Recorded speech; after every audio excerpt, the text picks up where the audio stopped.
پرسروصداترین اوازه‌های ورزشی و تاپ خبرها را از عالم ورزش برنامه در شبکه‌های اجتماعی با فردوس خورسند به شما رسانه‌ای می‌کند. برنامه را آغاز می‌کنیم.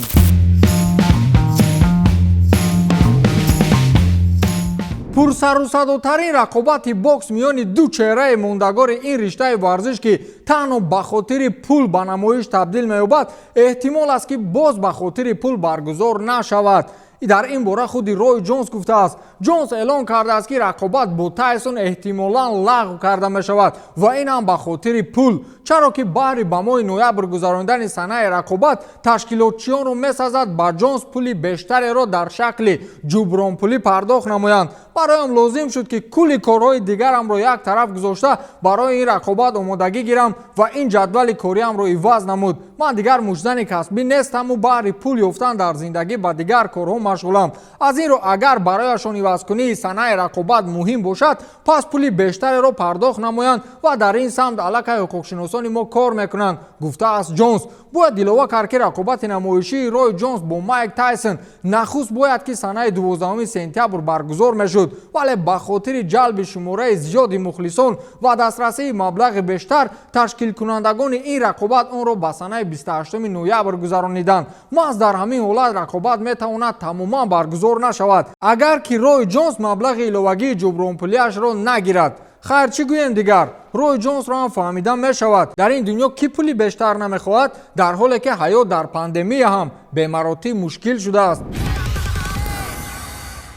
دوستان عزیز، چی طوره به شما معلوم است کشور روسیه را از فوتبال بازانش عموما نمیشناسند؟ بگویم هم خطا نمیکنیم، ولی دروازه‌بان‌هایش به مثال یاشین و داسایف مسند شهرتیار داشتند و سابق دروازه‌بان اسپارتاک استانیسلاو چرچسوف که عین حال سرمربی منتخب فوتبال روسیه میباشد در وقتش بد نبود. اینجا ما از سلاله دروازه‌بانی میگوییم که چی طور بچه چرچسوف در بازی جام روسیه 3 پنالتی را گرداند و دستش را به دور دیگر رساند. در بازی دور دوم جام روسیه دسته دالگاپرودنی لوک انرژیا را پس از زدن سلسله ضربه‌های پنالتی شکست داد و به دور نوبتی را خط گرفت. وقتی اساسی بازی با نتیجه 1-1 خاتمه یافت، ولی در زدن ضربه‌های پنالتی دروازه‌بان تیم علیم دالگاپرودنی فرزند استانیسلاو چرچسوف که هم نام پدرش است 3 پنالتی را گرداند و به تیمش پیروزی آورد. باید گفت که بچه استانیسلاو سلاموویچ از بزرگی اولادی به یاد آورد و با همگان رساند که هیچ وقت از گندم جو نمیروید.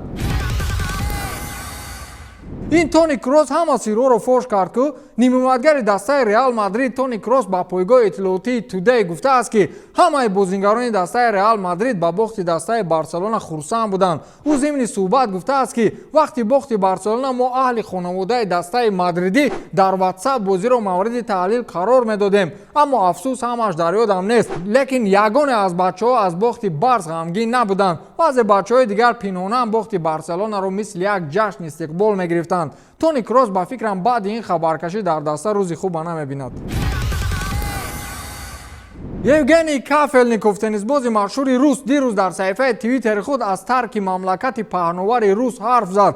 از نوشته‌اش معلوم است که او از چیز ناراضی است. در توییتر کافلنیکوف چنین سطرها پیدا شدند: آینده‌ام رو در اینجا نمی‌بینم، با اروپا میروم چون که من در آنجا در کارم، نوشته است یوگنی کافلنیکوف. شما حس کردید که یکی از بهترین تنیسبازان مملکت که سال 2000 در بازی‌های المپیک چمپیون شده است چنین سخن‌ها می‌نویسد. خلاص هر کی در هر جای دشمن دارد. قربانی دیگر در صف راهبری کننده دسته بارسلونا اریک ابیدال دیرکتور ورزشی دسته کاتالونی از سمتش برکنار شد. در این مورد پیشتر هم آوازه‌ها بود ولی تا دیروز رسما در این خصوص اظهارات نبود. خلاص امروز در صفحه توییتر باشگاه بارسلونا چنین سطرها پیدا شد: باشگاه برای کسبیت فدایی بودن کار باشگاه و مناسبت خوب اریک ابیدال با کل عضو دسته بارسلونا اظهار مینه‌داری میکند. چنین سخنها را اصلا بعد که جواب از مدیان مینویسند. اریک ابیدال سابق فوتبالباز و دیرکتور ورزشی دسته بارسلونا پیش از ماجرای 8-2 نیز طریق شبکه‌های اجتماعی با فوتبالبازان مخصوصا با کاپیتان دسته لیونل مسی مناقشه کرده بود. اینک را از دسته راندند. ابیدال بیچاره با فکرم تا دیروز نفهمیده بود که در این دسته گپ مسی است، پس چرا با او مناقشه میکنی؟ умар нурмагомедов ҷиёни ҳабиб нурмагомедов аввалин рақобати худро дар доираи рақобатҳои UFC баргузор мекунад, яъне дебюти навбатӣ аз сулолаи нурмагомедовҳо. рӯзи 24 октябр дар абу-даби ҷиан дебют мекунад, амак ҷоизаи қаҳрамониашро ҳифз месозад. рақиби аввали умар аз қазокистон сергей морозови 31 сола мебошад ки аз 16 рақобат 3 маротиба ба бох рӯбарӯ шудааст. хайрчӣ, муваффақият. ҷон ҷонс, чемпиони вазни нимсангин ва лидери рейтинги умумии UFC, имрӯз дар фазои варзишӣ ҳангома сохт. ӯ камарбанди чемпиониашро дар ин вазн бе соҳиб монд, яъне аз камарбанд даст кашиду рафт. бинед ки дар твиттераш чӣ навиштааст: расман изҳорот медиҳам ки камарбанди чемпиониро холӣ мемонам. ин роҳи аҷибе буд. ташаккури зиёд ба рақибонам UFC ва тамоми мухлисон ки бо ман буданд. агар баъди чанде ӯ боз дар саҳифаи твиттер пайдо намешуд, ҳамаро дар ҳайрат мегузошт. тасаввур кунед, яке аз разбгарони асосӣ яку якбора бе ягон асос нависад ки хайр ман рафтам. хулоси калом, пас аз чанд лаҳза ҷон ҷонс боз дар саҳифаи твиттераш навишт ки ҳоли ҳозир дар мавриди рақобати ояндаи ман дар вазни сангин гуфтугӯ доир шуд. ин хабари хуш аст. акнун кӯшиш мекунам ки вазни худро зиёд намоям, навиштааст ҷон ҷонс. хулоси кор ин хел будааст ки ҷон ҷонс ба хотири аз вазни ним сангин ба вазни сангин гузаштан аз баҳри камарбанди чемпиониаш гузашт. ба ҳамин тамом, то дидори навбатӣ, хайр.